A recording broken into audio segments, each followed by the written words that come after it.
Tal vez para tal vez para nosotros se ha puesto muy, probablemente lo llamaríamos, nos ha como que llamado más la atención la búsqueda bibliográfica desde la pandemia por el COVID, ya que la pandemia nos hizo buscar información de lugares en los que nosotros no sabíamos, de manifestaciones que ni siquiera conocíamos. Y nuestros familiares se morían y nosotros no sabíamos qué hacer. Toda la información que se encontraba hablaba de muertes, hablaba de prohibición de viajes, hablaba de que próximamente se iba a terminar una cuarentena. Entonces, muchos de nosotros que ya estamos ahorita en el 2024 hemos pasado por eso, pero probablemente las personas que venían antes no conocían de eso. ¿Cómo es que hacían? Pues probablemente se basaban de bastante información, muchos de nosotros de la televisión, muchos otros, por ejemplo, se basaban de periódicos. Incluso hay personas que te buscan información muy llamativa, por no decirlo de otra manera, porque justamente en el periódico aparece como lo ven aquí, ¿no? Tal cual.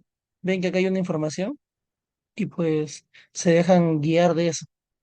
Ahora, si ustedes se ponen a pensar, probablemente alguien les dice, oye, es una noticia del Trome. No, ¿por qué tengo que seguirlo?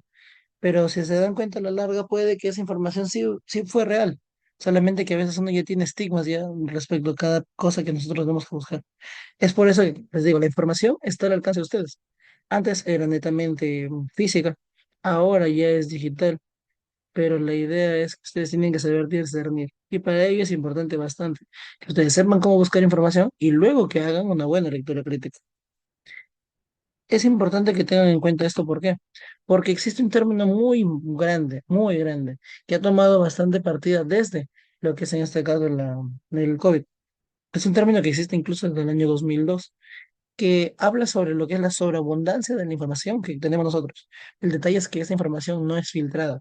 Puede que haya contenido veraz, puede que haya contenido no veraz. Y esto hace que encontrar la solución a un problema sea difícil. Principalmente por esas dos características que ustedes van a ver.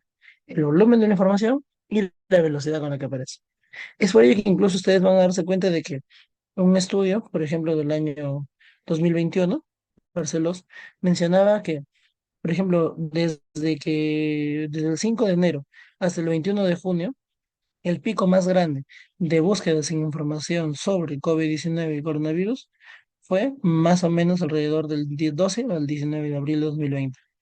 Y la mayoría de información tomaba justamente información pues, que puede ser cierta, como que también no. La pregunta es, ¿qué dice el estudio? Que encontraron hasta 329 noticias falsas relacionadas con la pandemia. Y cuando uno, por ejemplo, utilizaba este buscador, se dieron cuenta de que los términos contenidos en esas noticias falsas básicamente hicieron que las búsquedas aumentaran hasta un 34,3%. Se van a dar cuenta de que la mayoría de información, como se dan cuenta acá, se basa en WhatsApp, redes sociales, etcétera, ¿no? Por ejemplo, el formato de divulgación usualmente en imágenes, algunos en videos, muchas veces durante el COVID, durante la pandemia fue por audios. Y si se dan cuenta, es una variabilidad muy notoria de información que nosotros podemos obtener. Ahora, ¿qué conllevó esto? Pues lamentablemente las personas que se encontraban en sus casas se dieron cuenta de que la posibilidad de poder encontrar una solución no era fácil y eso les conllevaba miedo. Incluso hay estudios que hablaban sobre esto, que por ejemplo en población peruana, la exageración de los medios, ellos consideraban que incluso las redes sociales y la televisión, más del 50% de personas consideraban que exageraban la información. Pero no solamente eso, sino que incluso estas dos fuentes conllevaban aún mayor aumento de la percepción del miedo. E incluso el tema de los familiares y amigos era también notorio. ¿Por qué? Porque si probablemente uno se alejaba de las redes, es también importante a veces que nosotros como compañeros, incluso ya como colegas algunos, se dan cuenta de que toda la información que yo absorbo de algún lugar, la puedo compartir con mi círculo cercano. ¿Y eso qué va a hacer? Que probablemente yo genere información falsa o probablemente que llegue a conclusiones erróneas. Porque probablemente eso también es un medio para poderlo transmitir, ¿no? De boca a boca. Entonces, es importante tener en cuenta que las fuentes de información que nosotros vamos a tomar para una búsqueda bibliográfica van a permitir que nosotros podamos estar atentos a toda la información real y científica y actualizada. Ahora, es importante también tener en cuenta de que esa información que ustedes vayan a tomar va a permitirles a ustedes poder tomar decisiones, bien sea a nivel clínico, bien sea a nivel, incluso, por ejemplo, para saber qué hacer, ¿no? En el tema de la investigación de su tesis o de algún artículo que haga. Entonces, ¿cómo buscar? Y ahí viene la pregunta. Las fuentes que usualmente más utilizamos son bases de datos. A la cabeza las que más existen y las que más conocemos probablemente son las tres más resaltantes, de la editorial Scopus, de la editorial del Instituto Nacional de Salud de Estados Unidos y de Clarivate. Ahora, pero nosotros también conocemos algunos otros, claro, hay motores de búsqueda. Si bien es cierto, nosotros hemos conocido mucho lo que es Google, como el motor de búsqueda más es importante, hay un montón de motores de búsqueda más. Ya han escuchado, por ejemplo, de Yahoo, de Bing, entre otros, de los que ya en algún momento estos se han podido ver. Pero tal vez algo que nos llama la atención de Google es que tiene una sección aparte que se llama Google Scholar o Google Académico, el cual brinda información sobre lo que es artículos científicos, sobre información de esto. Sin embargo, ¿cuál es la parte más tal vez relevante que nosotros tenemos que tener en cuenta aquí?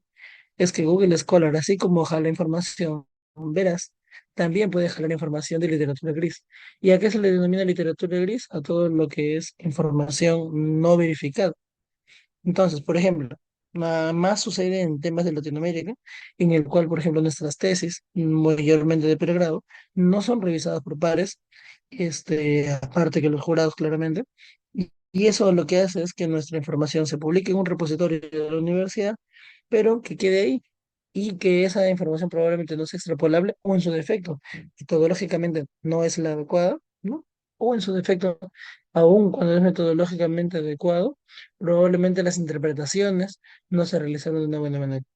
Entonces, hay que tener en cuenta de que Google Scholar, si bien cierto es una plataforma que nos ayuda bastante, también tiene sus limitaciones. Ahora, también podemos buscar en repositorios de preimpresiones, y eso ya lo hablaremos más adelante. ¿Qué es una preimpresión?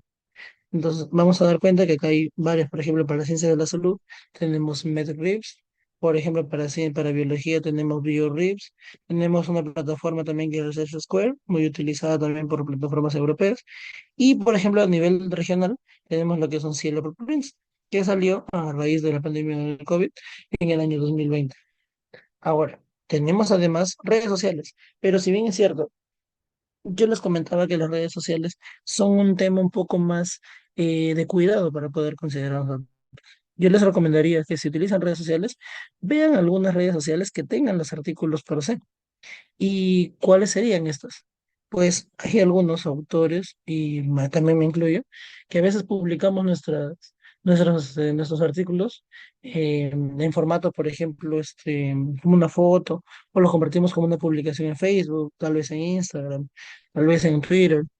Pero, bueno, ahora ex. Pero, ¿qué más? ¿Qué más tenemos? Tenemos incluso redes propias de redes sociales profesionales, como han escuchado en algún momento de LinkedIn, en el cual, por ejemplo, se puede agregar artículos nuestros.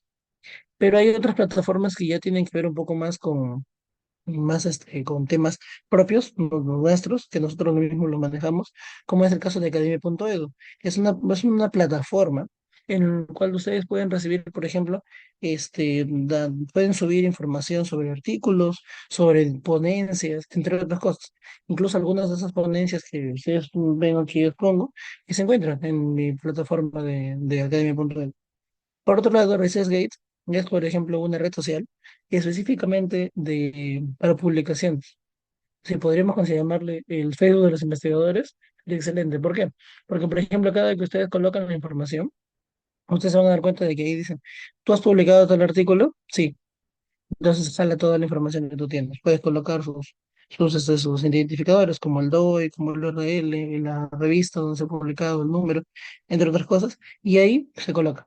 Incluso esa puede ser una buena forma cuando un artículo no está disponible a nivel repositorios o bases de datos, podemos encontrarlo en esta plataforma de RSS.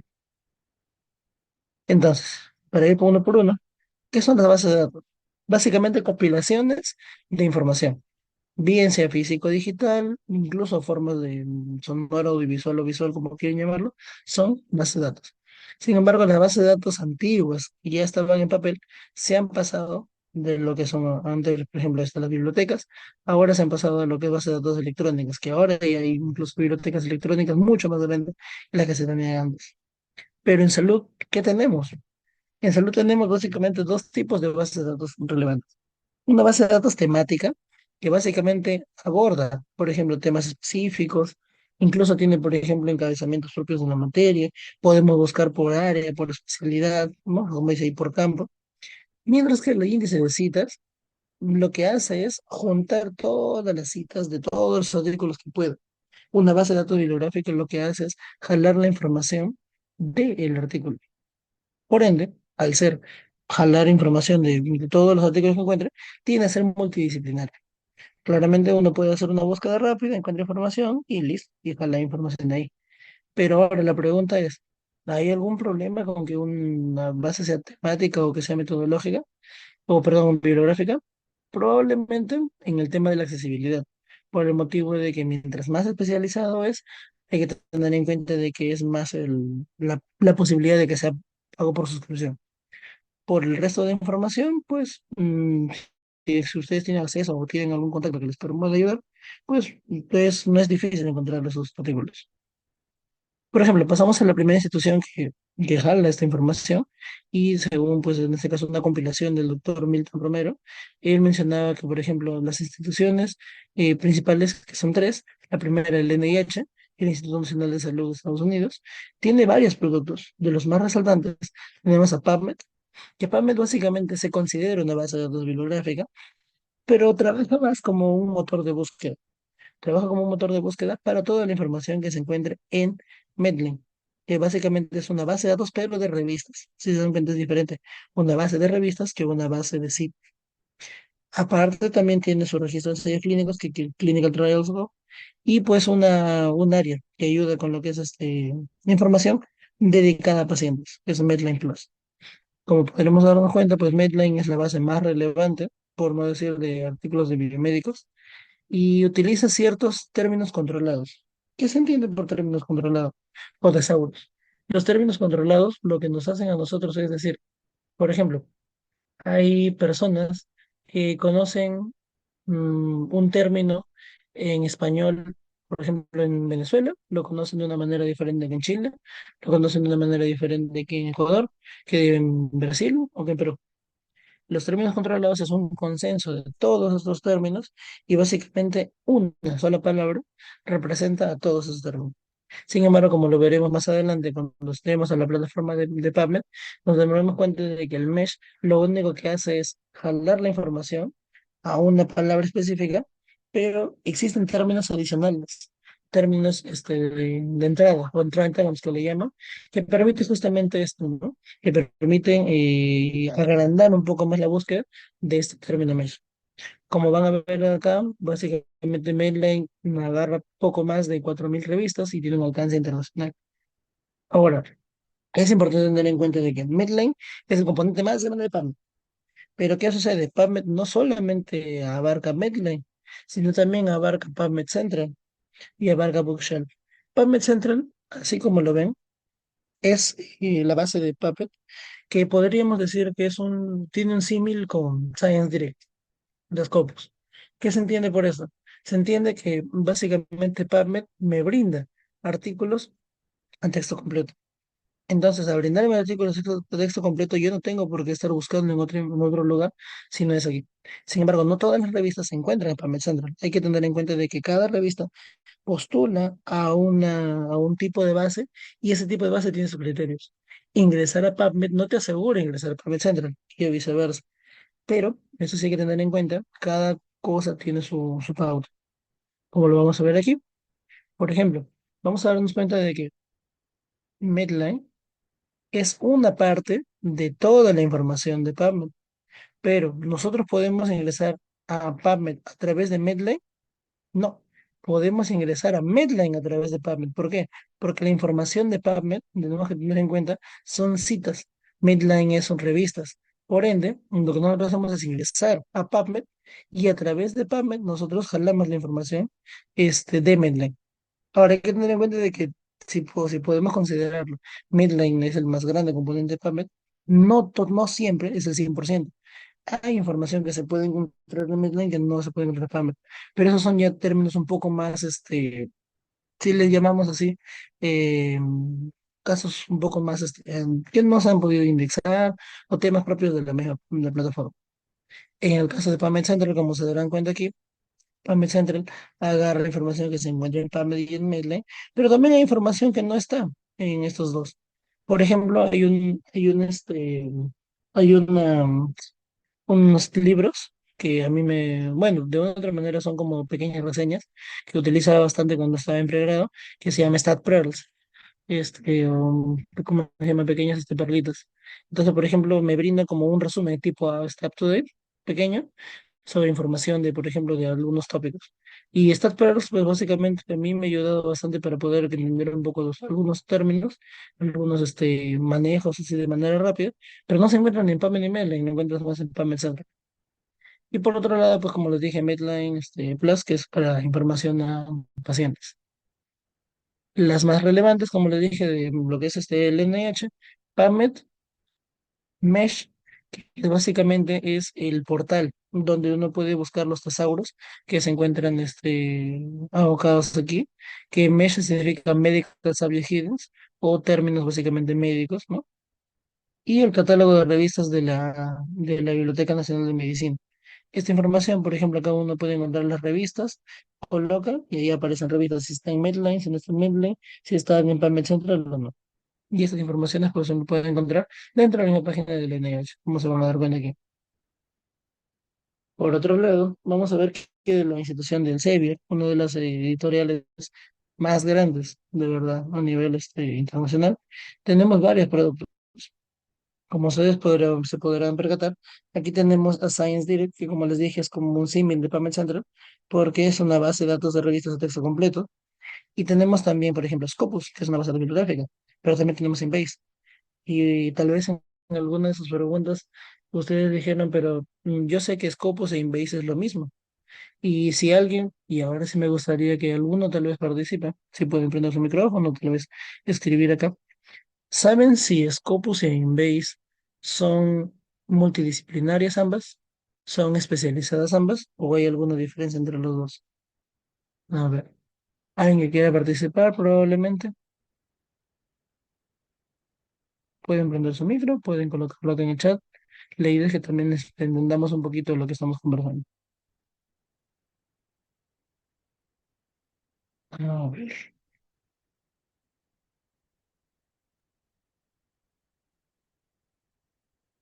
Mm, Muy bien, a ver. En todo caso voy a llamar a alguien a ver, para ver si estamos atentos por aquí. A ver, Marcela Avante. ¿Estás por aquí? Listo, Marcela, gracias. ¿Crees que ambas son multidisciplinarias? Muy bien. ¿Alguna otra opinión? A ver. Ujú. Valeria Hualpa. ¿Consideras la opinión de Marcela que ambas son multidisciplinarias?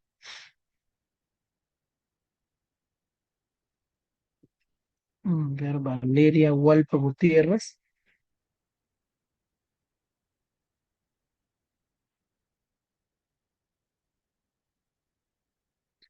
Mientras responde Valeria, vamos a ver si hay alguien más que nos puede apoyar. Giancarlo Delgado, ¿estás por aquí?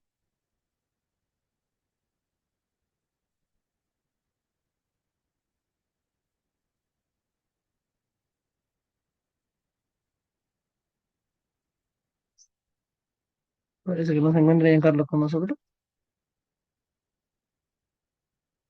A ver quién más nos puede apoyar. Y a Jennifer, apóyanos. ¿Consideras que son ambas multidisciplinarias, ambas especializadas o alguna diferencia hay entre ambas?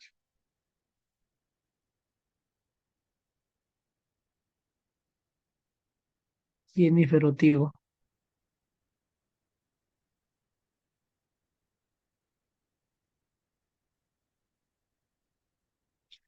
A ver, chicos, participen. Sí, bien es cierto, puede ser una noche un poco cansado. son 8:30, pero por favor hay que tratar de siempre mantener la conversación para mantenernos activos.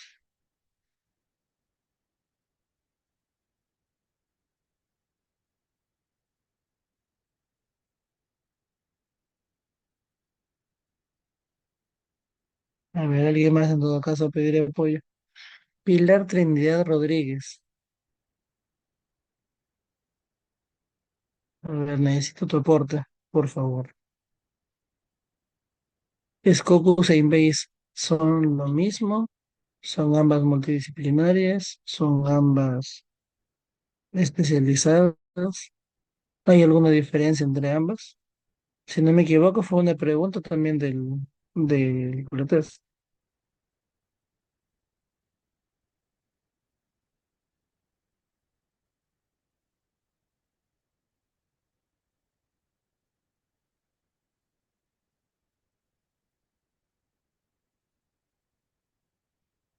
¿Ustedes están durmiendo, chicos?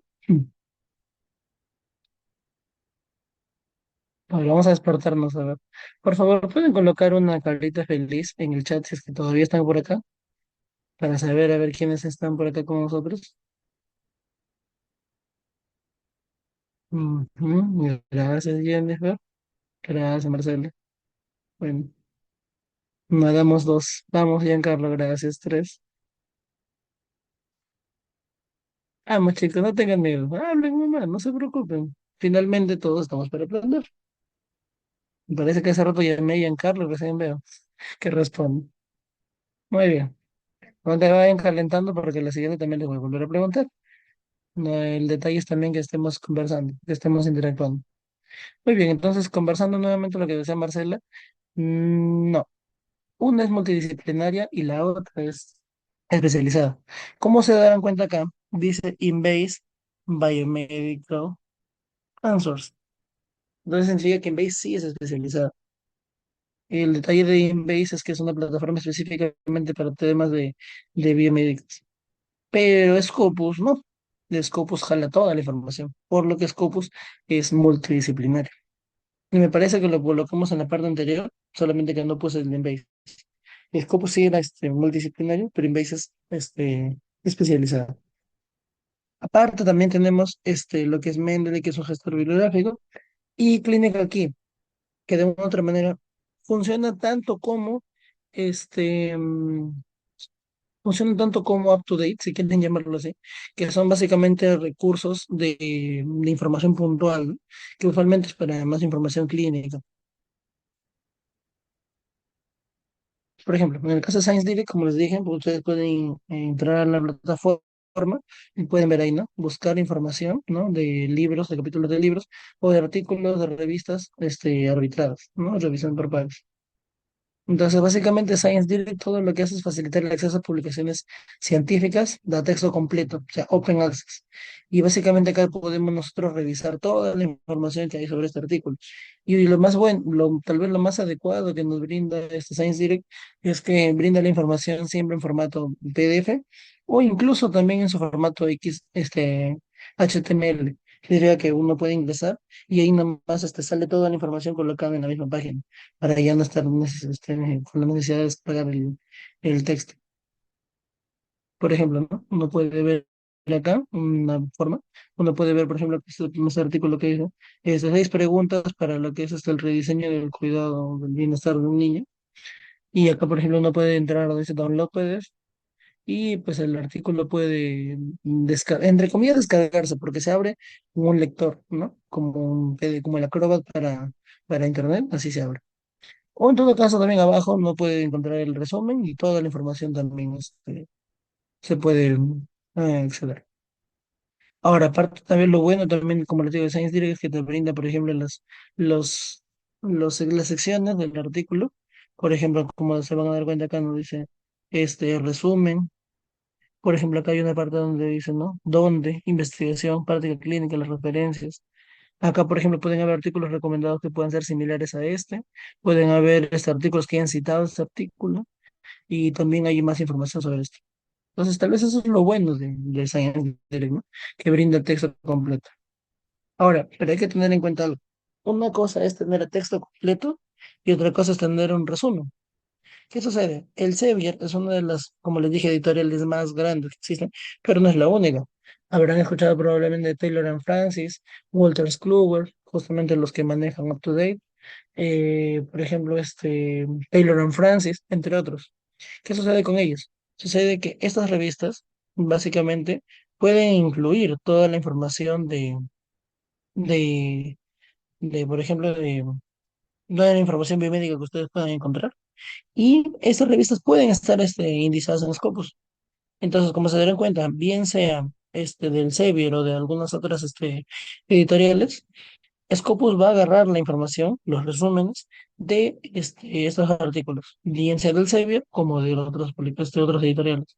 Sin embargo, el único que puede brindar acceso al texto completo de esos artículos va a ser Science Direct, únicamente de aquellas revistas que se encuentren como que tengan como editorial en todo caso principal el Sevier o alguna de sus filiales.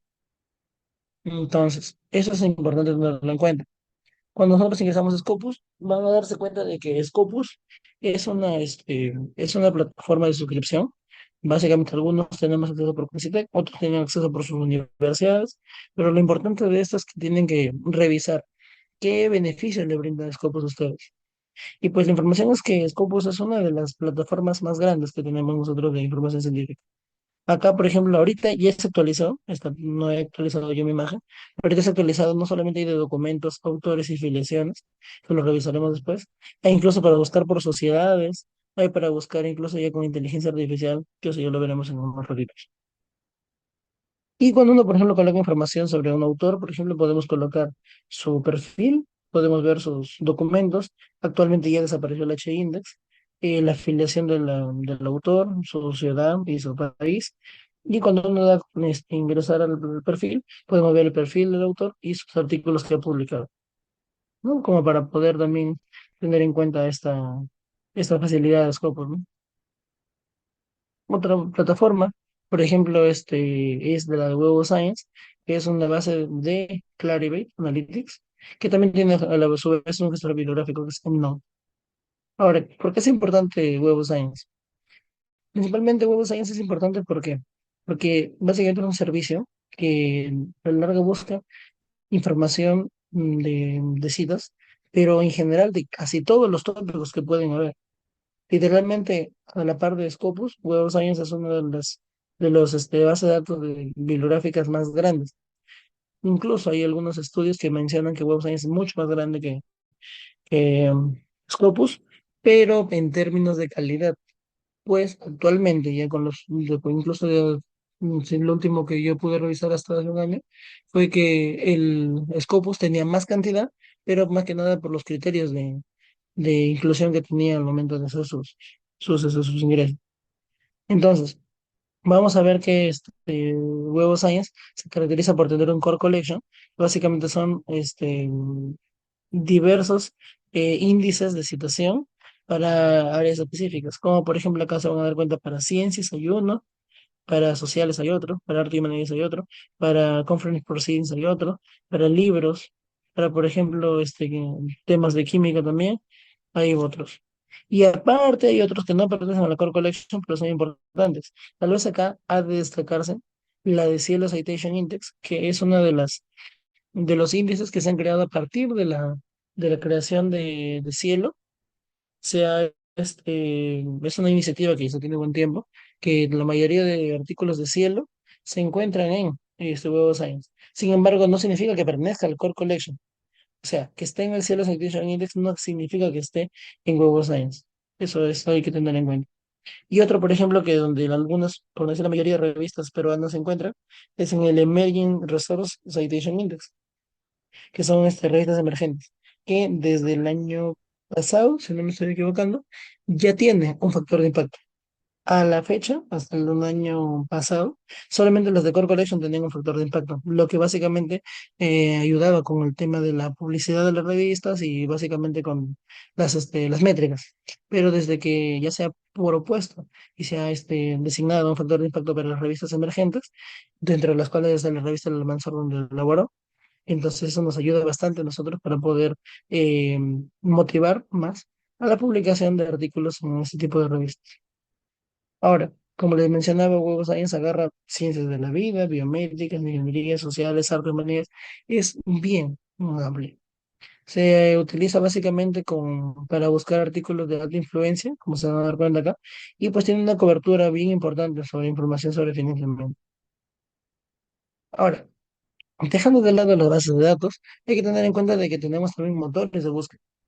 Y los motores de búsqueda de Google, los más resaltantes que tenemos, siempre vamos a hacer básicamente relevancia a Google. Google es básicamente el motor de búsqueda por excelencia que nosotros más utilizamos. Sin embargo, ¿qué sucede? Como les dije en un momento, que Google se ha tenido la posibilidad de crear un área específica para poder ingresar a todo lo que son, recopilar toda la información en científica. Y ahí es justamente cuando sale Google Académico. Tal vez la diferencia de Google con Google Académico es que en Google puede encontrar información en lugares que no tengan que ver con información científica o que hayan seguido un método científico. Bien sea, por ejemplo, artículos de periódicos o periódicos pues en general, ¿no? No revistas académicas. Por ejemplo, podría ser incluso blogs, que también pueden haber, páginas web. Esas cosas no salen en Google Académico. Por eso que incluso cuando se hubo en la época del COVID, Google Académico tenía esta parte, ¿no? Donde se artículos sobre el COVID y había enlaces directos para el CDC, para el New England Journal of Medicine, para el JAMA, Lancet, la revista Cell, la British Medical Journal y algunos repositorios de preimpresiones como MyRix, por ejemplo. Entonces, a esto es necesario tener en cuenta de que también lo buscaremos, Google Académico tiene información relevante para esto. Pero hay que tener en cuenta, como les dije otra vez, que Google Académico puede incluir literatura gris. Es por eso que hay que ser bien consecuentes de que en una revisión sistemática, por ejemplo, nosotros no deberíamos utilizar Google Académico porque no brinda información verificable eh, realizada por pares. A diferencia de, por ejemplo, las bases que hemos conversado, ¿no? AMED, Scopus, Web of Science, entre otros. Terminando ya con esta parte de los repositorios de preimpresiones, hay que tener en cuenta que es una preimpresión. Una preimpresión se considera un borrador completo de un artículo de investigación que se comparte antes de que sea revisado por pares. O sea, si nosotros, por ejemplo, vamos a mandar un artículo, este artículo va a terminar en la revista y la revista lo va a terminar revisando. Sin embargo, cuando nosotros publicamos nuestro artículo, nuestro manuscrito, perdón, porque no es artículo, artículo es cuando ya está publicado, nuestro manuscrito, nosotros lo mandamos en una plataforma que puede estar visible, dando la indicación de que todavía no ha sido revisado por pares, se considera una preimpresión o un preprint. Cuando ya ha sido revisado, ya ha estado, ya ha sido modificado, incluso ya está para edición gráfica, eso se le llama un postprint. Y después ya hablamos de, por ejemplo, ya artículos en publicación anticipada, artículos en línea, que son artículos que básicamente ya no tienen modificación, pero por el momento están disponibles para el público hasta antes de que se le asigne un número y un volumen. Entonces, por ahí va la diferencia entre estos. Esto es importante tener en cuenta de que cuando un artículo se manda a preprint, preimpresión, puede recibir un DOI, un identificador de objetos digitales, para poder ser citado. Sin embargo, hay que tener mucha limitación con esto porque los preprints pueden dar información que probablemente luego pueda ser refutada, porque se entiende que todavía no ha sido revisado por pares. Entonces hay que tener en cuenta bien esto. En la época de COVID, incluso cuando se hacían algunas revistas, revisiones, perdón, sí era importante utilizar estos repositorios preprints. ¿Por qué? Porque mucha de la información, al ser abundante, no se publicaba de manera rápida, por lo que los investigadores que publicaban en estos repositorios. Por ejemplo, uno de los repositorios más grandes, como les mencionaba, era la de MERRIX, que es en ciencia de la salud, que incluso tiene una ventaja, porque acá, por ejemplo, se puede buscar tanto en MERRIX, que es para ciencia de la salud, como en PRIX, incluso como artículos que se encuentran en ambos, ¿no? Entonces es algo, una de las cosas tal vez ventajosas del tema de las preimpresiones. Muy bien, hasta este punto, tal vez hay alguna duda, alguna pregunta que tengan por aquí. A ver, ¿alguien? ¿Alguna duda?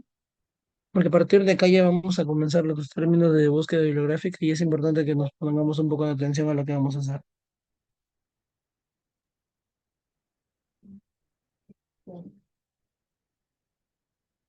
Ujú, muy bien.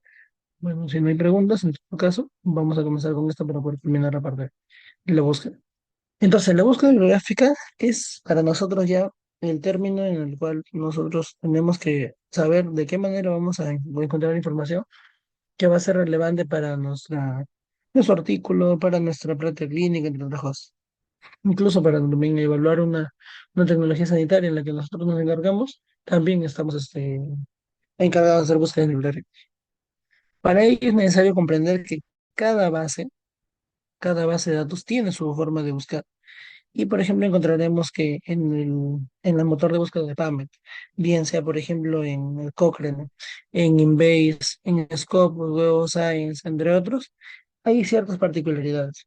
Y lo que me gustaría que ustedes tengan en cuenta acá, primero son los, ¿dónde está? Está en el otro.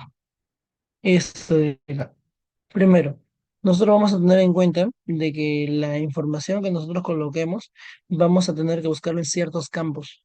Y pues los campos que más son relevantes para nosotros son usualmente el título, el abstract y el resumen. Perdón, el título, el resumen y otros términos, los keywords, los palabras clave. Ahora, por ejemplo, cada base tiene su forma de buscar en el título. Por ejemplo, en el título pueden cuando uno buscar por ejemplo, en PubMed, ponen la palabra, en este caso corazón, heart, y ponen entre corchetes T, cuando es título. Cuando es abstract, ponen a T up, T up. Como se dan cuenta de que se puede buscar en título solo y en título y abstract. Se dan cuenta que no se puede buscar solo en abstract porque no hay forma. En la parte, por ejemplo, de Cochrane, se van a dar cuenta de que sí hay forma de buscar, tanto por título, por abstract, como por ambos. Similar en Base, cada uno con sus variantes. Similar a, por ejemplo, Web of Science, que solamente puede buscar en título, no puede buscar ni en abstract ni en otro lado. Y en Scopus, por ejemplo, se puede buscar por título, por abstract, y también puede buscar por palabras clave, que en este caso sería title, apps, key. Y en ese caso, por ejemplo, nosotros ya entendemos que se están buscando los tres, ¿no? En el caso, por ejemplo, de PubMed se utiliza lo que es el OT, pero eso ya les explicaré cuando ya entremos a la base como tal. Ahora, por ejemplo, los tesauros que más utilizamos, tenemos que verlo en esta parte de aquí. Los tesauros, o los Savient Hidden que mencionábamos acá, para PubMed es los mesh. Los mesh que salen claramente de su base de datos de mesh, que es del NSBI. Sin embargo, esos mesh no son propios de PubMed. También funciona en Cochrane, ¿no? En el caso, por ejemplo, de EBSCO, funcionan con los que son términos de SINAL, que es más que nada para términos de, si no me equivoco, de enfermería. En Embase funcionan con los términos Entry. Y hay una base adicional también, por ejemplo, que es la de ERIC, que es de educación, que funciona con sus propios tesauros ERIC. Ahora, por ejemplo, otra cosa que necesitamos también aprender, y es importante de aquí, es que nosotros siempre vamos a utilizar operadores booleanos. Los operadores booleanos a nosotros nos ayudan bastante. ¿Por qué? Porque nos van a permitir ver si yo tengo un i, va a significar que yo voy a encontrar los términos que se encuentren en la estrategia uno y que tengan, por ejemplo, en la estrategia 2. Por ejemplo, supongamos que acá tenga no sé, pues redacción y acá tenga estudiantes. Voy a encontrar con número uno y número dos aquellos términos, aquellos artículos que tengan redacción y que tengan también el término estudiantes, ¿no? Similar será con OR. OR será diferente. OR funciona más cuando tengo varios términos y quiero encontrar el artículo que tenga al menos uno de ellos. Puedo encontrar, por ejemplo, un artículo que tenga redacción académica o redacción médica o escritura o también escritura profesional, por ejemplo, ¿no? O como en el caso de niños, por ejemplo, podemos encontrar child, que es niño, puedo encontrar incluso children, que son otros términos en plural. Incluso algunos, por ejemplo, cuando son cánceres en pediatría, también se utiliza, por ejemplo, el término adolescentes. Ahí también se puede agregar el OT para adolescentes. Y el NOT es para linkarse. Entonces, el NOT, por ejemplo, diría, si acá nosotros colocamos, por ejemplo, número uno y NOT número dos, quiere decir que vamos a incluir todos los términos, por ejemplo, que hablen sobre redacción, pero pondremos not a todos los términos que, por ejemplo, el número dos serán los que tengan que ver con No sé, pues, em, ¿qué término podríamos incluir? Redacción, estilos de redacción, por ejemplo. O sea, yo no quiero hablar, no quiero artículos sobre estilos. Quiero artículos, por ejemplo, que tengan que hablar sobre los conceptos de la redacción, sobre los dominios de redacción, sobre lo que tenga que ver, por ejemplo, con las ventajas de la redacción, entre otras cosas.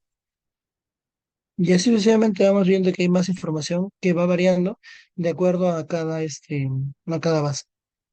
Ahora, lo que sí también es importante tener en cuenta es que en la búsqueda bibliográfica, nosotros pensamos siempre que vamos a identificar los términos y las palabras clave, creamos una estrategia de búsqueda, buscamos y encontramos y listo. Pero no, no siempre es así. Lo que suele pasar es que primero, después de encontrar los términos, vamos a crear una estrategia, vamos a aplicar esa estrategia y tenemos que ver primero qué es lo que nosotros nos hemos equivocado. Probablemente nos hemos equivocado, ¿por qué? Porque hay una palabra que no hemos considerado. Probablemente, a ver, por decir, em, hay términos, por ejemplo, que tienen que ver con comportamiento. Por ejemplo, comportamiento es un término en inglés que en inglés británico se escribe como behavior, pero en inglés americano se escribe como behavior. Significa que no funciona con OR, sino funciona con OR. Entonces, por ejemplo, cuando nosotros nos damos cuenta de que hemos cometido este pequeño detalle, entonces pues, lo agregamos y nos damos cuenta de que recopila más información de lo que nosotros tenemos que queremos buscar. Entonces, teniendo en cuenta eso, recién volvemos a crear otra estrategia y así. Es un proceso cíclico. ¿Cómo se genera esa fórmula? Primero, lo ideal es buscar los términos mesh y después de esos términos mesh vamos a revisar lo que es el título, como les dije, título y el resumen, título y abstract.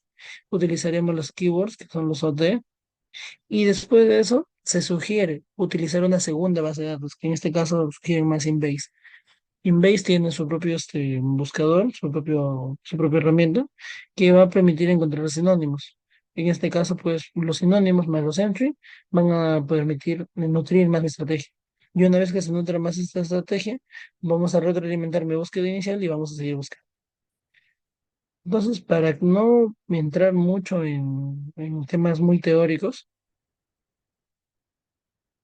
tengo acá, por ejemplo, justo lo que estoy ahorita realizando para mi tesis, y les voy a mostrar. Por ejemplo, cuando yo quiero hacer mi información sobre un tema en específico, por ejemplo, yo tengo siempre una información sobre mi población, y, por ejemplo, sobre mi población y me desenlace nada más. Ahora, tengo información que yo puedo encontrar en español, y hay algunos tesauros que son los DEX, Descriptores de Ciencia de la Salud del BIREME, de la Biblioteca Regional de Medicina de la Organización Panamericana de la Salud. Ahora, ¿pero qué sucede? Cuando nosotros buscamos en estos términos, vemos que hay términos en español, pero esos términos en español tienen su traducción al inglés. Ahora, esta traducción al inglés suele ser muy similar a lo que encontramos nosotros en el Mesh. Y para eso les mostraré acá. Ustedes pueden encontrar acá, pueden poner Dex, Vireme, y les va a aparecer, por ejemplo, una opción. Dice Dex, descriptores en ciencias de la salud.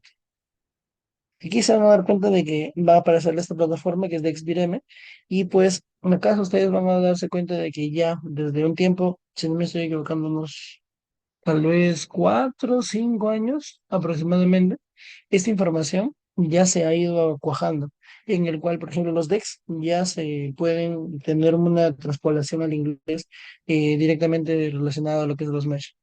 Por ejemplo, no sé, ¿alguien quiere algún, algún par de términos que buscar, alguna idea? Como para más o menos tratar de hacerlo un poco más em, relacionado a lo que ustedes buscan. Tal vez alguna palabra de investigación que quieran. Víctor, A ¿podrías ver, hacer por ejemplo. publicidad? Sí, a ver, dímelo. Sí, sí, la toxicidad. Justo estoy haciendo un trabajo de eso. A ver, coloca el término acá en el chat para poder buscarlo.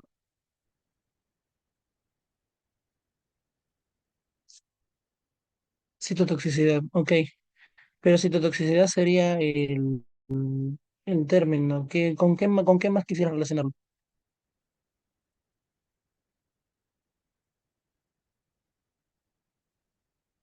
Bueno, algo que yo busco mucho es, por ejemplo, adulto mayor.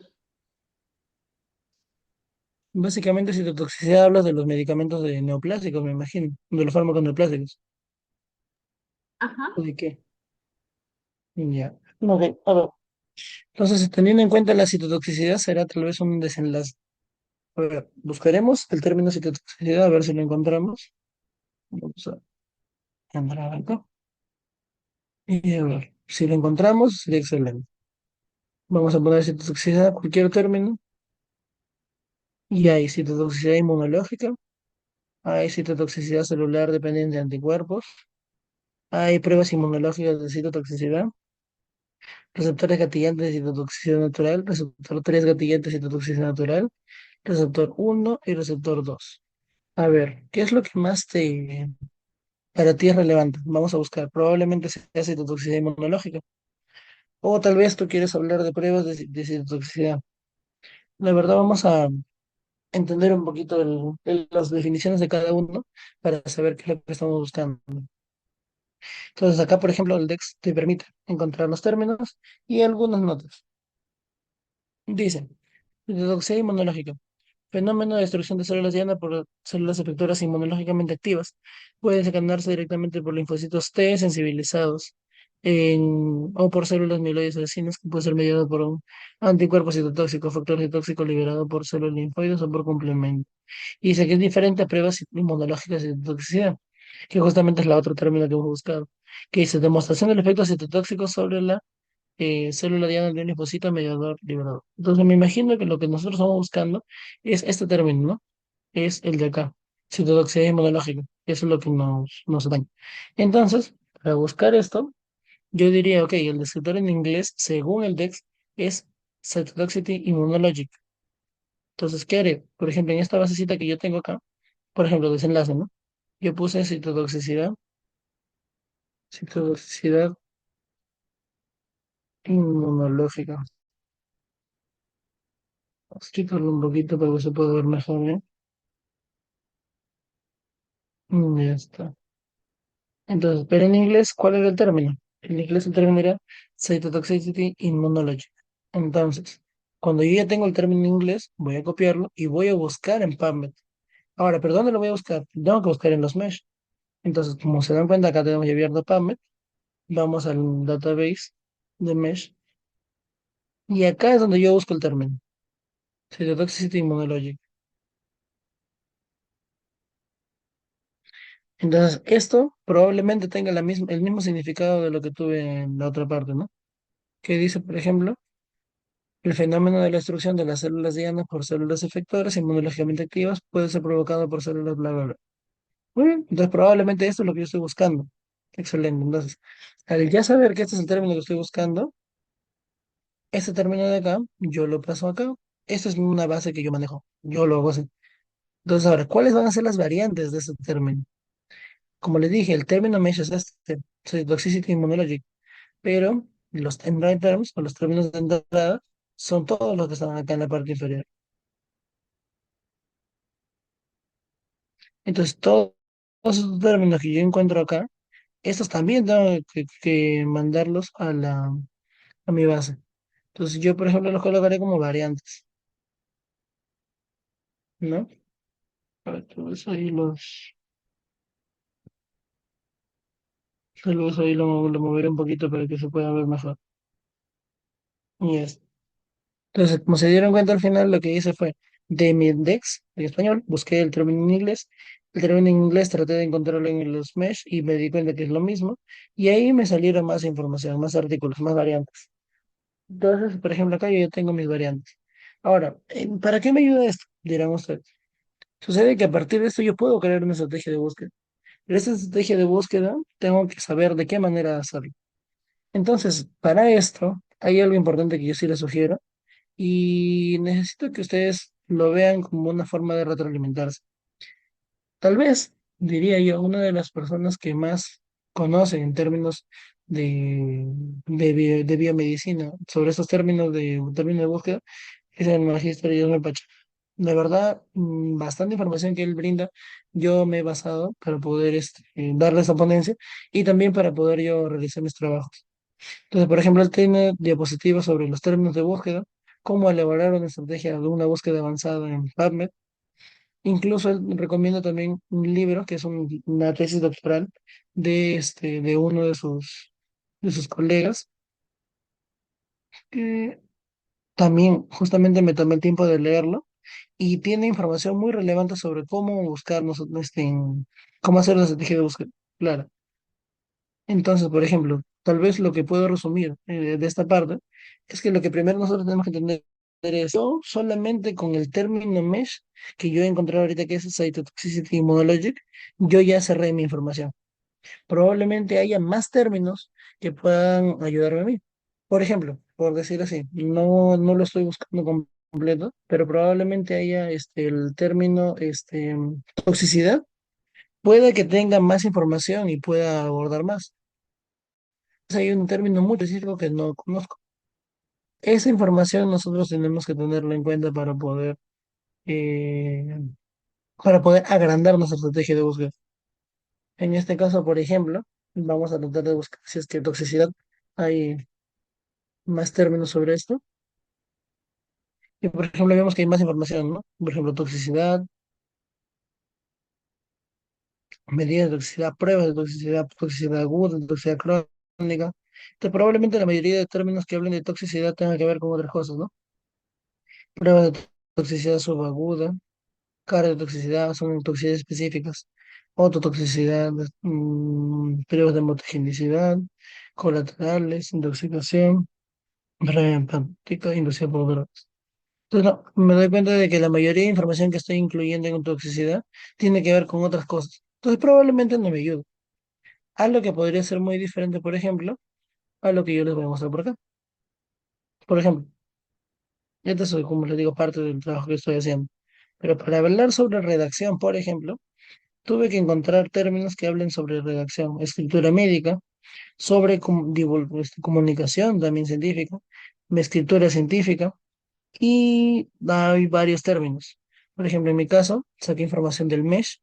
En este caso, por ejemplo, salía medical writing, era un mesh. Writing era otro mesh. Habían variantes.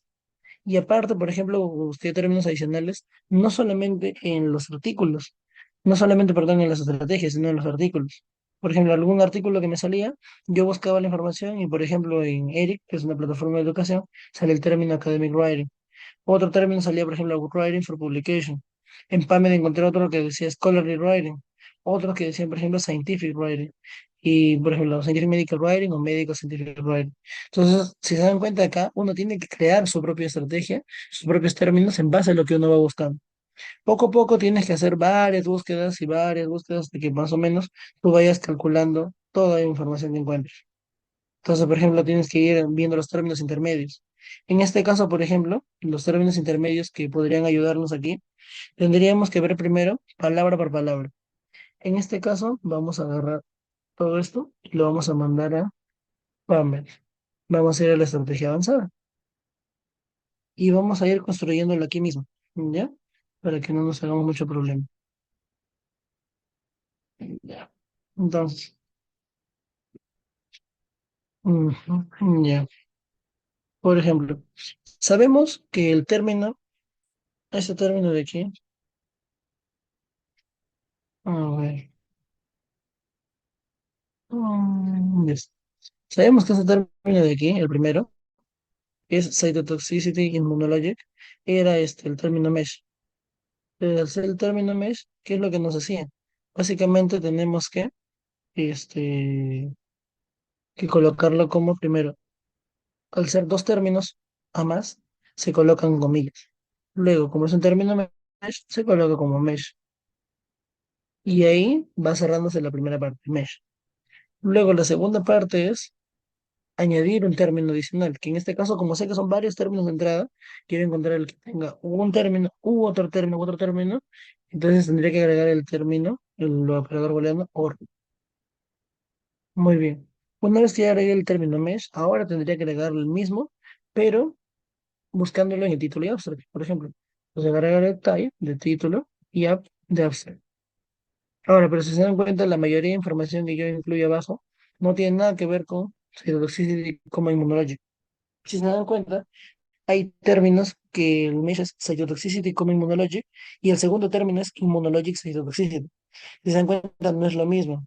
Y eso ya se darán cuenta al momento de que podamos revisar cada parte.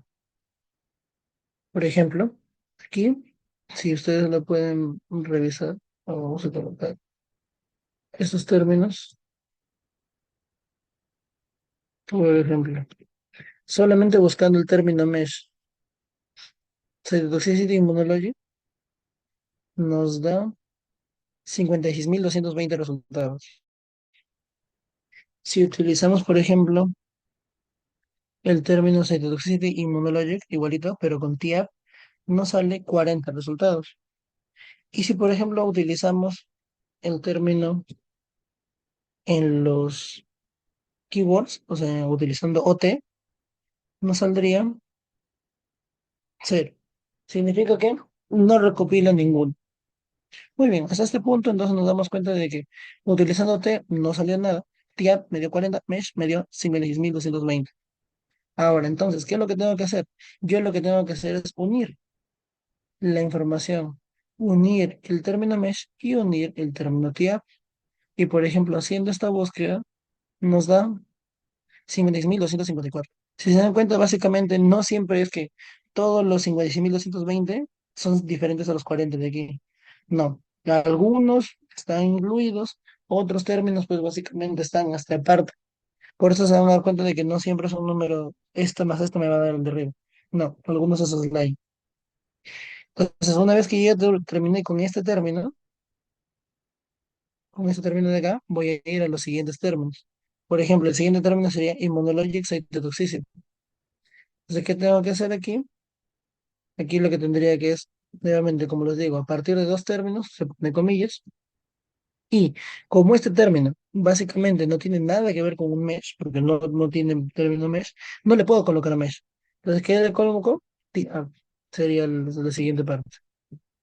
Entonces, le coloco, por ejemplo, agregar a la historia y nos sale 19. Hasta ahí estamos bien. Y si le coloco, por ejemplo, OT, ¿cuánto nos va a dar?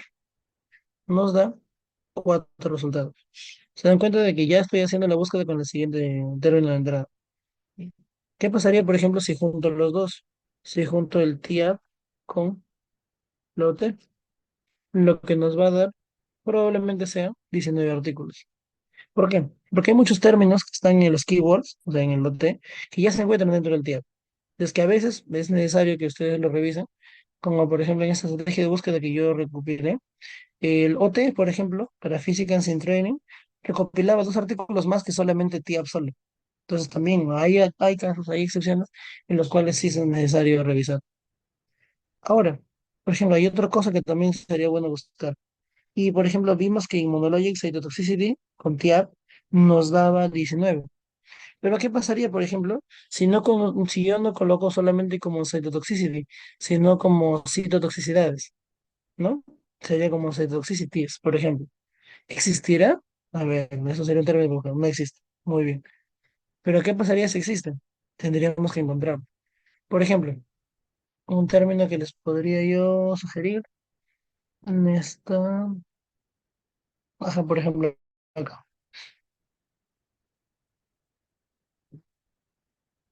Por ejemplo, el término medical school. Por ejemplo, medical school, como medical school, solamente como escuela, usted en nuestra escuela de una escuela médica, brindan 31.779 artículos. Pero si yo lo coloco como medical schools, como escuelas, nos sale 17.239. Entonces, la idea es, diríamos nosotros, entonces hay que juntarlo, ¿no? Hay que juntar los que son medical school con medical schools. Y con eso ya se sana todo, ¿sí o no? Muchos diríamos eso. Nos daría 43.517. Pero ¿qué sucede? Sucede que a veces el PubMed tiene una forma de truncar información. Y en vez de utilizar, se dan cuenta que en vez de school y schools, podemos utilizar un truncador. Los truncadores uno lo puede encontrar dentro de esta guía de usuario, del user guide, y ahí te viene toda la información sobre cómo utilizarlo. Ahí te brindo, por ejemplo, si no me equivoco, más abajo están los términos, los filtros, los tipos, los accesos, me casa, los truncadores, wildcards. Y ahí te dice, por ejemplo, cómo utilizarlos. Entonces, en este caso, por ejemplo, si yo utilizo el truncador, ¿cuánto me sale? Me sale 43.539. Si se dieron cuenta, me recopiló un aproximado de 22 más que solamente sumando schools y school. Entonces, esto que estoy haciendo ahorita, se dan cuenta, que era lo que me salió un poco de toxicidad que estábamos viendo, tiene que ver más que nada con las estrategias de búsqueda que uno puede hacer. Y así uno va armando estrategias de búsqueda más grandes y más grandes y más grandes hasta que pueda obtener estrategias de esta magnitud. Vamos a dar cuenta, estrategias con OR, estrategias, por ejemplo, con lo que son OR, se va a dar cuenta acá, y luego juntando con TIAP. A la larga, por ejemplo, las estrategias que pueden terminar para ustedes, ¿dónde está este de acá? Si no me equivoco.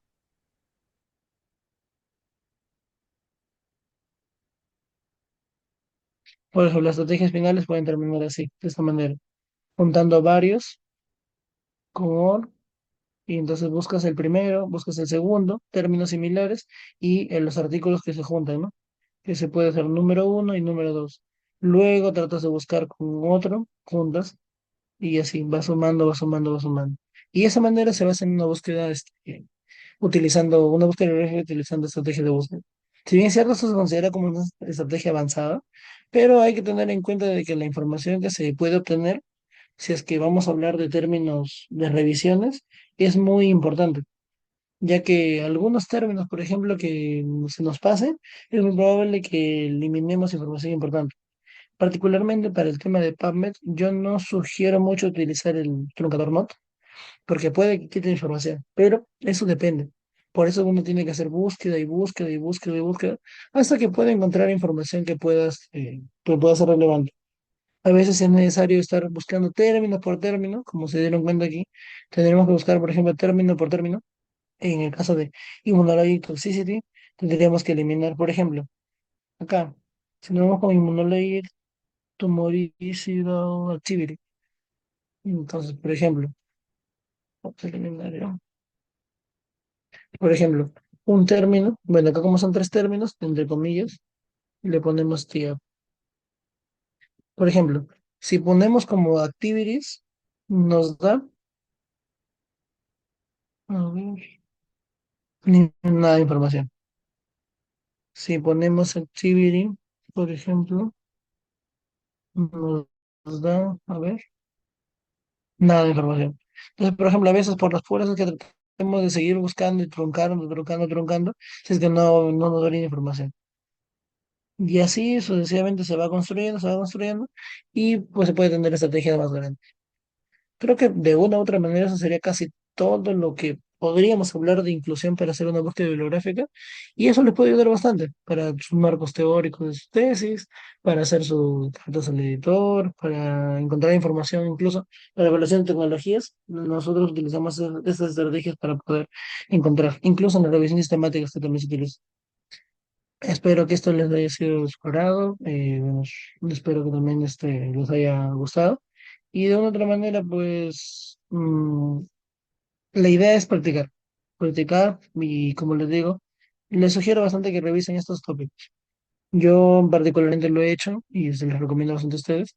Las diapositivas del Magister y ESNET que tienen academia.edu sobre cómo buscar en PubMed, búsqueda de información médica en base de datos de acceso abierto y introducción a la búsqueda de información. Son tres diapositivas que considero que son importantes para ir conociendo estos tópicos. Bueno, eso sería todo y bueno, muchas gracias.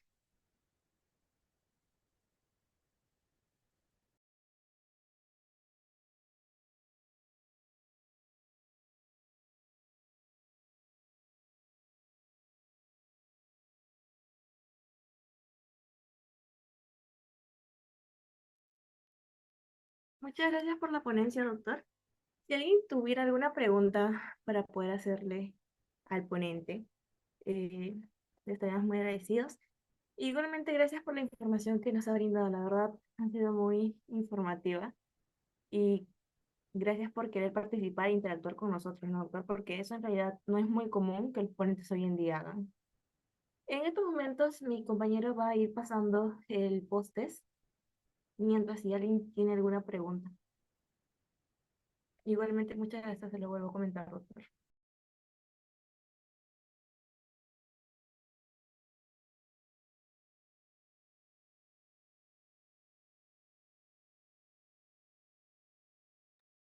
Doctor, tenemos alguna pregunta por acá. Dice, ¿qué consejo nos daría para iniciar en investigación como inició usted? Bueno, en primer lugar, muchas gracias a Delsa por la pregunta.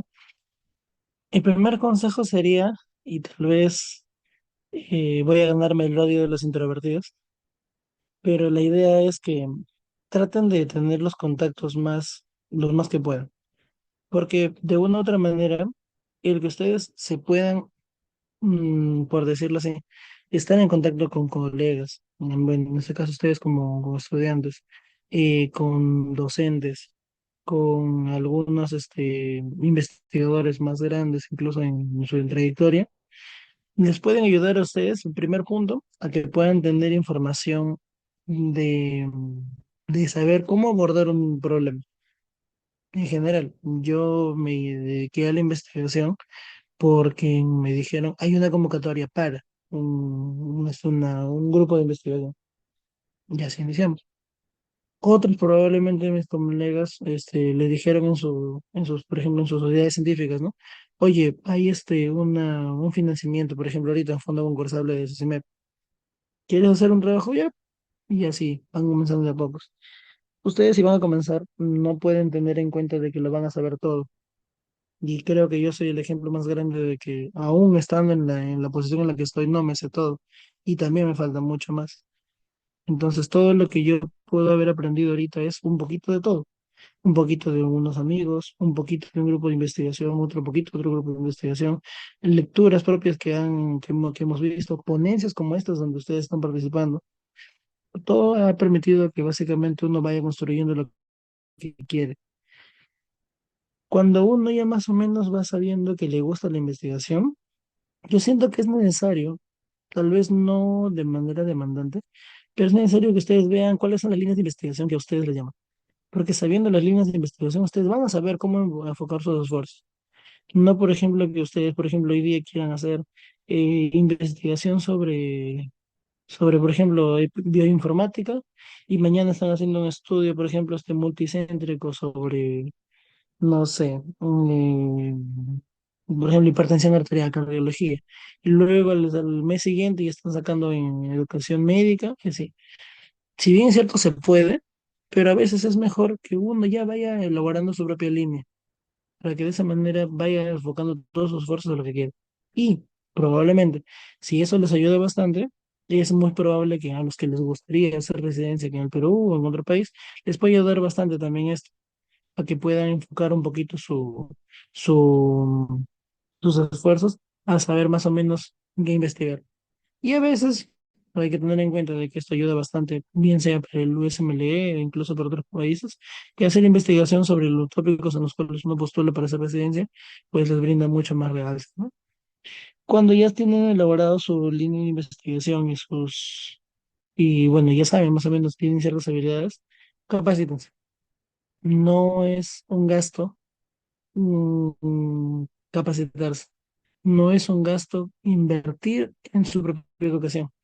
Si bien es cierto, cuando estamos todavía como estudiantes, nosotros buscamos más cursos gratuitos, pero ya con el tiempo ya las cosas se hacen duras y todos, ¿no? Entonces sí es necesario que ustedes se puedan capacitar donde se pueda, háganlo, siempre priorizando las cosas que claramente ustedes no conocen. Hay cursos que son para la recertificación médica, en mi caso, hay cursos que no, que son solamente para currículum, pero de lo que sea, ustedes capacítense lo más que puedan. Hay varios cursos y yo creo que eso les puede ayudar bastante que ustedes puedan desarrollarse poquito a poquito. Ya con el tiempo, pues las oportunidades de investigación van llegando y sus capacidades les van a hacer que ustedes solitos nomás sean los llamados a hacer y si no es que son coautores o los principales, ¿no? O los corresponsales, a los autores principales de sus propias investigaciones. Tenemos otra pregunta, doctor, por parte de Brigitte y una por interno que se me acaba de enviar. Brigitte, ¿puedes hacer tu pregunta? Muchas gracias. Sí, quería aprovechar esto, la presencia del doctor que vi que está maestrando, me parece una Cayetano en docencia de educación, pero quería preguntarle si recomienda alguna base o algún software o página en el que podamos buscar términos relacionados a educación médica, por favor.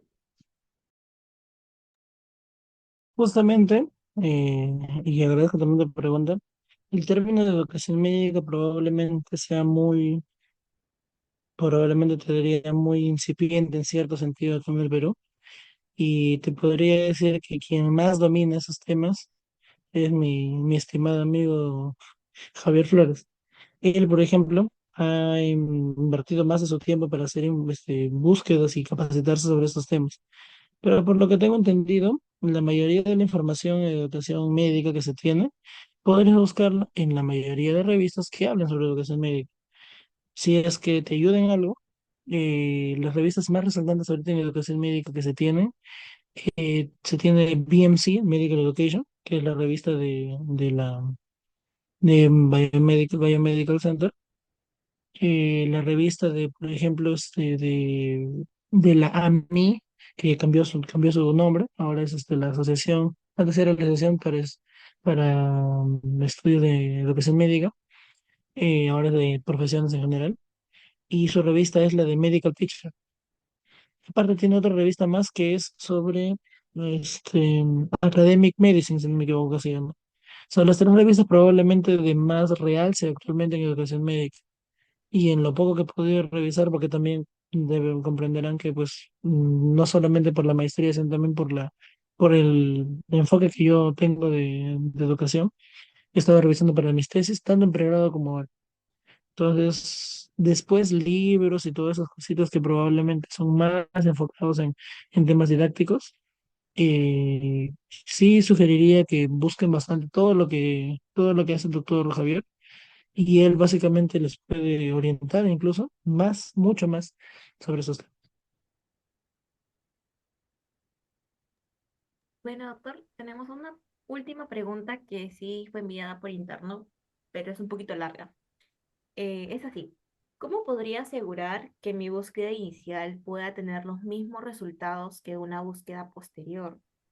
Debido a que lo veo importante a esto, porque siempre en una investigación se necesita volver a revisar las bases de datos. Y sé que en Basic hay una forma de hacerlo de manera bastante sencilla, pero ¿cómo podría hacerlo en otros motores de búsqueda que no ofrecen esta facilidad? Ya. Espero que la persona que haya preguntado me responda por interno si es que pude responder su pregunta, pero más o menos el enfoque va por acá. Cuando tú haces una búsqueda en PubMed, tienes que tener en cuenta de que la mayoría de búsquedas son búsquedas rápidas. Entiéndase de que lo que tú estás haciendo solamente es buscar información que te sirva para X motivo, o por lo menos para que te pongas en contexto.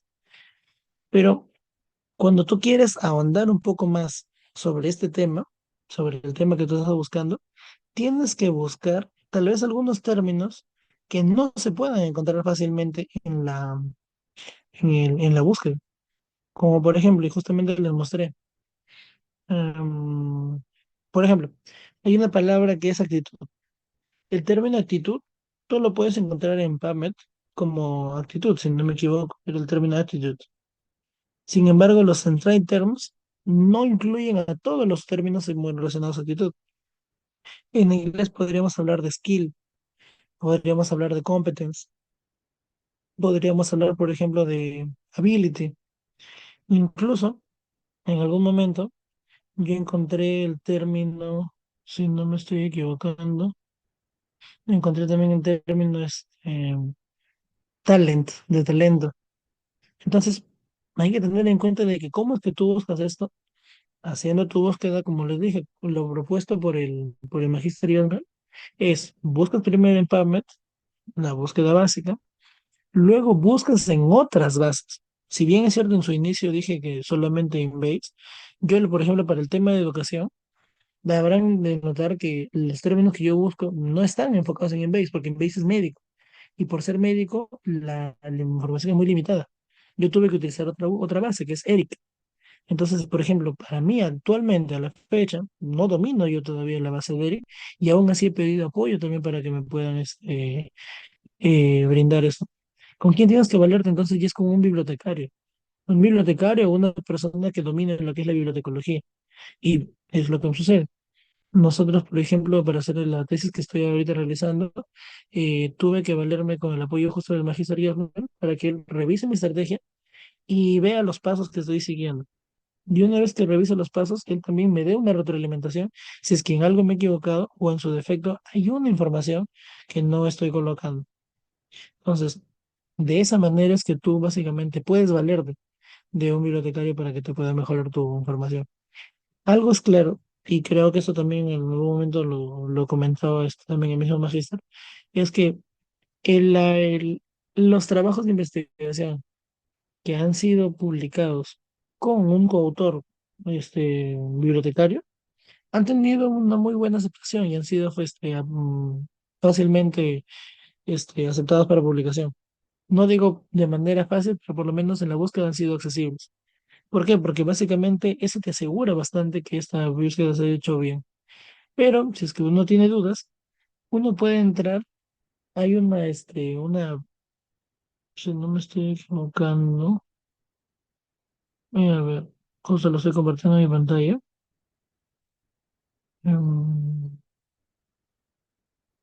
Uy, no lo tengo. Uy, está un poquito lento creo la computadora. Pero bueno, hay una guía que se llama la guía PRES del 2015. Esa guía PRES lo que hace es, uno puede revisar la información que uno es una guía para poder publicar, para poder, perdón, hacer revisiones de lo que son la estrategia de búsqueda. Justamente lo voy a compartir ahorita, me parece que ya se puede ver. A ver, no, ya está. Hay una guía que es la guía PRES y, por ejemplo, este es el apéndice, ¿no? De la guía PRES para poder enviar. Por ejemplo, el título de la revisión, para qué se utilizó la estrategia, la base que se ha utilizado, dónde se ha colocado, la interfaz utilizada, la pregunta, el formato pico, los criterios de inclusión y exclusión, y todos estos, por ejemplo, requisitos y criterios. Eso es lo que el bibliotecario utiliza para que la estrategia esté adecuada. Y claramente, pues una vez que se analiza esta estrategia, ya uno puede decir esto es adecuado para que pueda realizarse la búsqueda. Si bien es cierto, lo que yo les comento a ustedes es lo que yo he estado haciendo durante el camino, pues es necesario siempre que el bibliotecario aporte. Si es que puede el bibliotecario que sea autor, excelente. Pero si no puede, pues por lo menos que tu estrategia que has utilizado, que sea revisada por un bibliotecario. Porque eso te permite bastante que haya una adecuada revisión. Sería como una revisión de pares de tu estrategia. Y creo que eso ayudaría bastante para que puedas encontrar la mayor cantidad de información y la información más específica para tu revisión.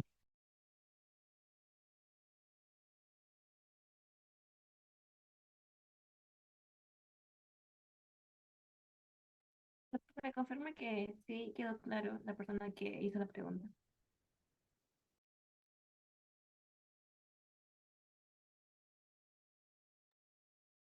Al parecer ya no hay más preguntas. Si alguien más tuviera alguna pregunta para aclararlas ahora. Vuelvo a repetir, muchas gracias por la ponencia. Igualmente usted, doctor, por tomarse el tiempo y de hacerla expositiva y poder explicarnos paso a paso el proceso. Sin más que decir, al parecer ya no hay preguntas. Podemos acabar con la ponencia. Muy amable con todos y por su presencia. Gracias. Hasta luego, que tengan buena noche.